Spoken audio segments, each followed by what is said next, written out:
Hi everyone. In this session, I am going to discuss with you about the complete physiological process takes place in the digestive system. Okay.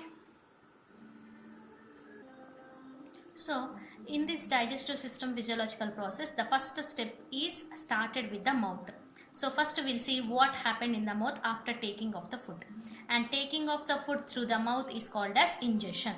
Okay, the first step in the physiological process is ingestion. Okay, taking of food through the mouth. Now we'll see what happened in the mouth. In the mouth especially, the process takes place is called as mastication.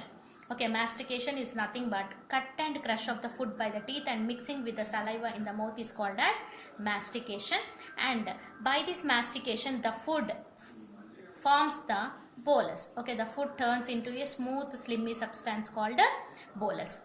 Okay, so here the food is mixing with the saliva. Now we'll see what is there in the saliva and from where we will get the saliva.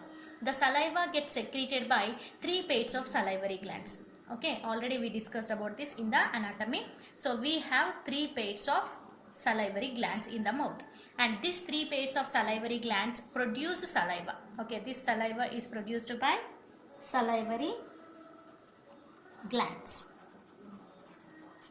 So the saliva consists of salivary amylase. Okay, this is the important thing we have to remember. There is an enzyme which is present in the saliva called salivary amylase, and this salivary amylase is also called as ptyalin. Okay, the other name for the salivary amylase is called as ptyalin, and this salivary amylase partially digests the carbohydrates in the present in the bolus. Okay, in the bolus whatever the carbohydrates present and which are partially digested, not completely digested, partially digested with the help of an enzyme called salivary amylase. Okay, generally the carbohydrates get digested generally in the alkaline nature. So usually the saliva present in a alkaline nature. Okay, so partially carbohydrates get digested. Okay, so this will happen in the mouth, and we will see in detail about the teeth and what is a function of the teeth and what happened in the mouth and what about the muscles which are present in the jaw, etc. Okay, so now we'll see what is happened in the mouth in detail. Okay, so actually what happened, mastication takes place. No, so for the mastication, teeth, tongue, muscles of the jaw helps. So now we'll see what are the teeth present in our mouth. Okay, so we have four set of teeth in our mouth. Okay, how many sets? Four set of teeth. Each set have 8 teeth. Okay, so if you look at the upper jaw, we have one set like this and another one set like this, and in a lower jaw we have one set, another one set. So one side of the one set, one jaw is considered as one set. So this is one set, this is two, this is three, this is four. Okay, here what are the 8 teeth present in one set? Now I am going to tell you. Okay, so the first teeth, okay, here in the first two teeth are considered as incisors. Okay, the first two teeth from this place. Okay, so this place, these two are incisors. Okay, so in one set two incisors will be there, and beside the incisor we have a sharp tooth, okay, which is called as canine. Okay, we have one canine in one set. Okay, in one set how many canines? One canine. And beside this canines we have a cube shaped teeth, okay, which are called as premolars. So we have two premolars in one set, and after this premolars we have 3 teeth. This is in case of adults I am telling, not in the child. Okay, in case of adults we have 3 teeth after premolars. Okay, and these 3 teeth are called as molars. Okay, these are called as molars. So in one set of teeth we have 2 incisors, 1 canine, 2 premolars and 3 molars. That is why the dental formula is considered as from this side to this side I am telling, or else you can write even like a 2:1:2:3. This is forward and backward, anyway you can write it off. So this is called as dental formula.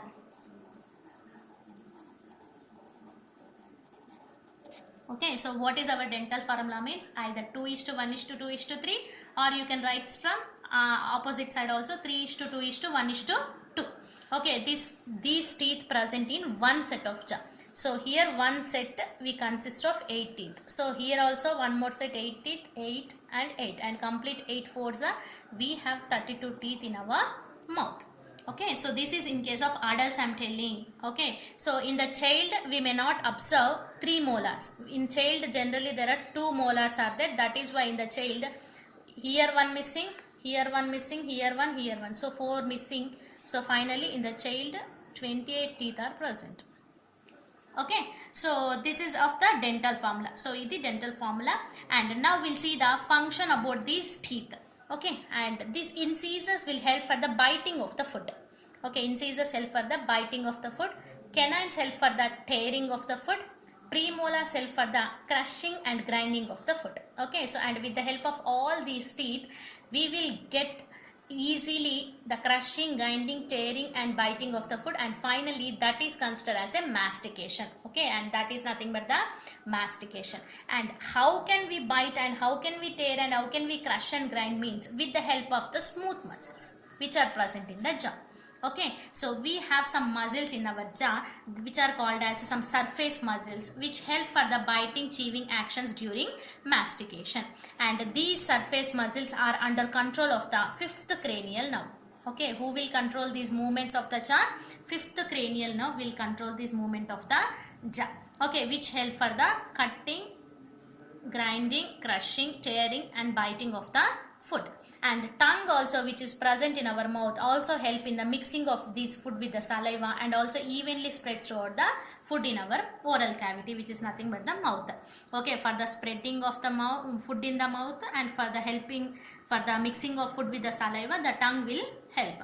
So finally, with the help of this tongue, with the help of the muscles present in the jaw and with the help of all these teeth, finally the mastication process occur in our mouth. So mastication is nothing but complete chewing of the food and conversion of the food into bolus. Okay, this will happen in our mouth. Okay, this is the first thing which is happened in our digestive system. Okay, as I told, the saliva is alkaline in nature. Generally, the bolus is also alkaline in nature. Okay, so and the acidity and alkalinity of the mouth depending upon the food what we take.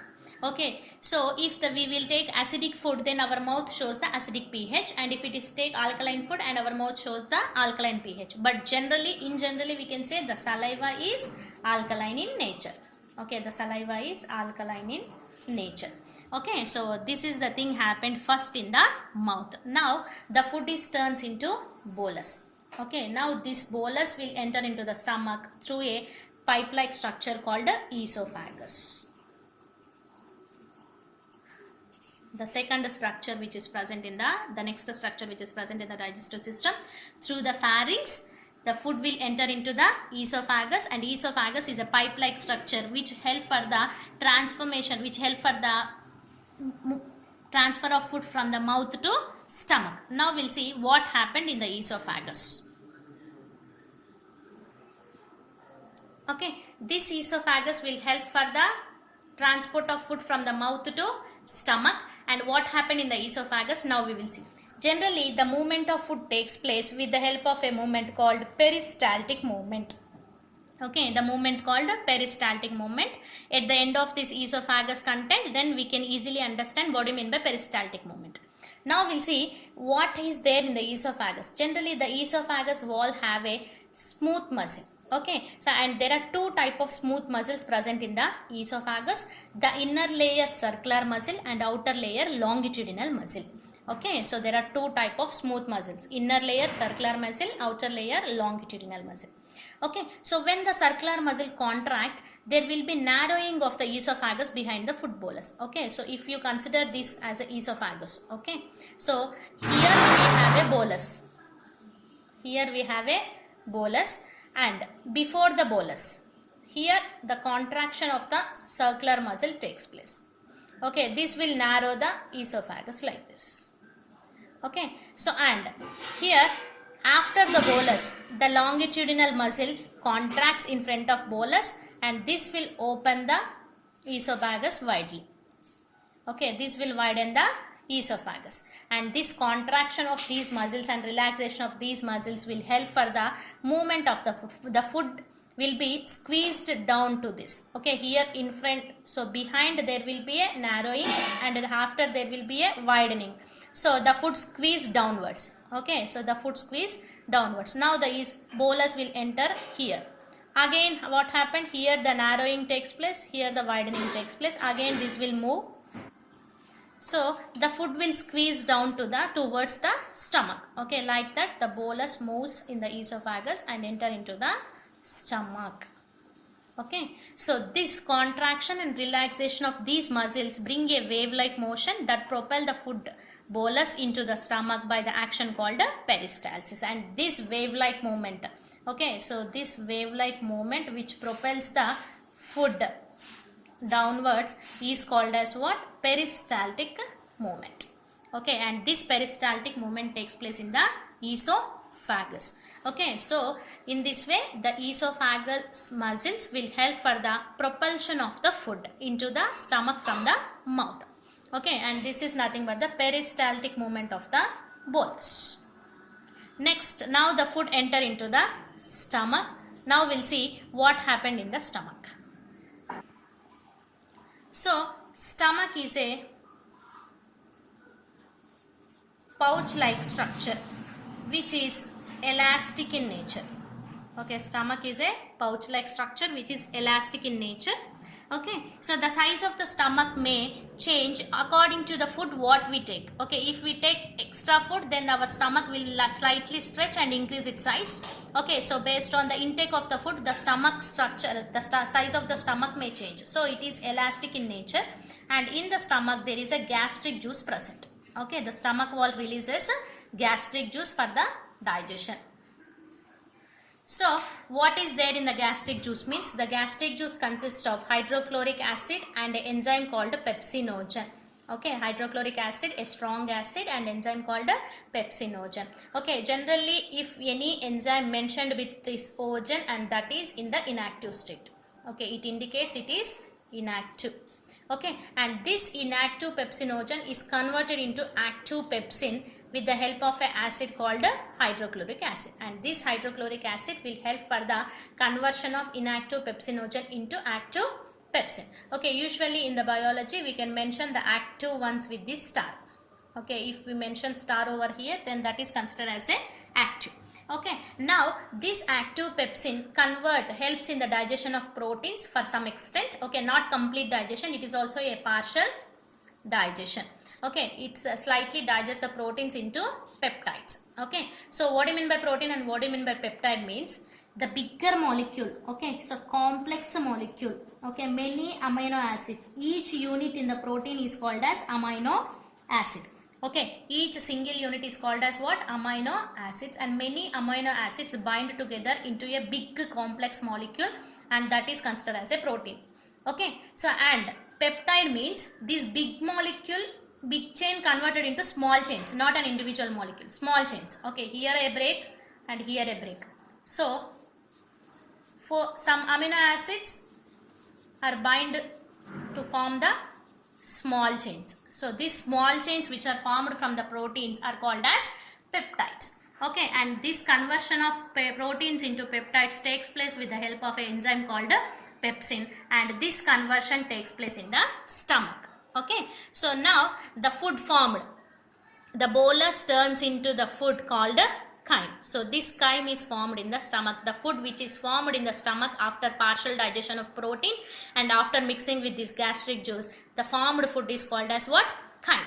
Okay, so the chyme is acidic in nature.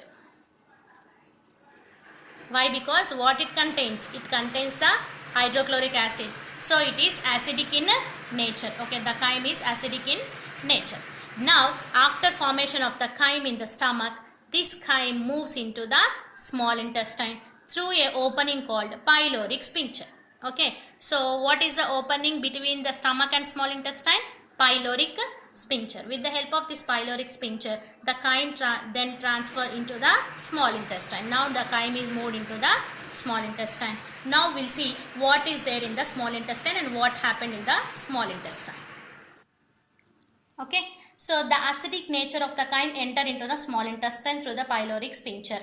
And once it enter into the small intestine, this acidic nature initiates the release of some hormones called secretin and cholecystokinin. Okay, what are the names of the hormones? Secretin and cholecystokinin.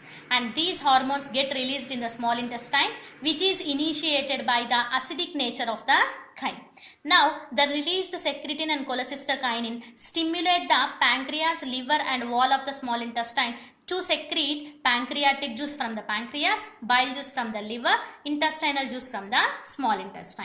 So, these three secretes the three juices: pancreatic juice, bile juice and intestinal juice. Now, we'll see what is the fate of this pancreatic juice, bile juice and intestinal juice. There is another name for the intestinal juice, that is Succus entericus. Okay, what is other name for the intestinal juice? Succus entericus. Okay, so this pancreatic juice secreted by pancreas, bile juice secreted by liver, this intestinal juice secreted by the wall of intestine itself. Okay, and who stimulate the secretions means secretin and cholecystokinin. These two hormones stimulate the pancreas, liver and intestine to secrete these juices. Okay, now we'll see what is the state of these juices. Okay, so this pancreatic juice consists of some enzymes called lipase, trypsin and amylase, and intestinal juice consists of peptidase and sucrase. Okay, here come for the bile juice. It is an important question, that is, there is no enzymatic activity, there is no enzymes present in the bile juice. Then what is the use of bile juice? We'll see now. Okay, so first we'll see the use of bile juice. The bile juice will help for the emulsification of lipids. So emulsification of lipids is nothing but conversion of, so it's a physical conversion, not chemical conversion. So physical conversion of big fat globules into small fat globules. Okay, so big fat molecules are converted into small fat globules. So it is only a physical conversion, not the chemical conversion. Chemical conversion is nothing but the complete chemical nature of the molecule changes. Here the chemical nature of the molecule not get changed, only physical conversion. Big one converted into small one, that's it. And this big one converted into small one is called as emulsification, and this emulsification done with the help of a bile juice, which is secreted by the liver. So this conversion of big one into small one increase the surface area for the enzymatic activity. Okay, if the small one, if any material converted into small pieces, the surface area will be increased, and this increased surface area will help for the contact with the enzyme properly, and it is become very easy for the digestion. So here the emulsification of lipids done with the help of a bile juice, that is a function of bile juice which is secreted by the liver.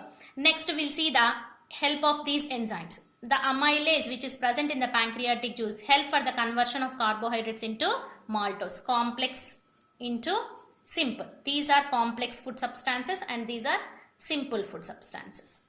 Okay, so I already told you in the previous session what do you mean by complex and what do you mean by simple. If you have any doubt, you can check the previous session. Okay, so the digestive system part 1, you can check it out. Okay, next the carbohydrates converted into simple maltose, and proteins converted into peptones with the help of trypsin, and lipids converted into fatty acids and glycerols with the help of lipase. Okay, and these peptones again further converted into amino acids. This is the simple one.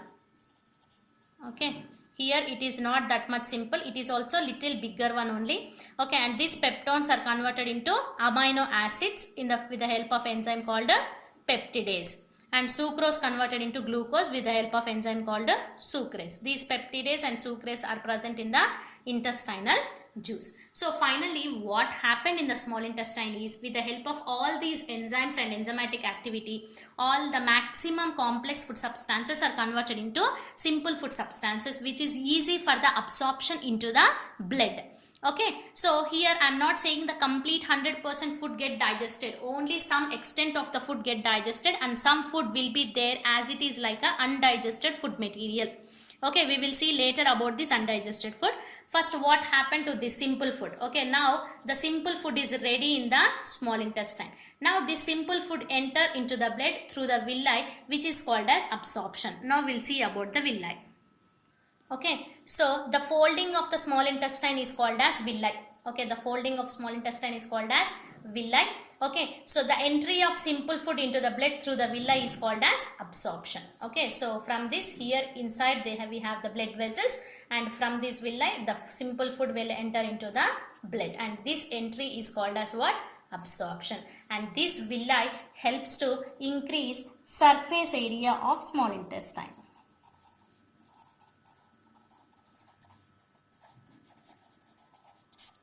Okay, for the better absorption.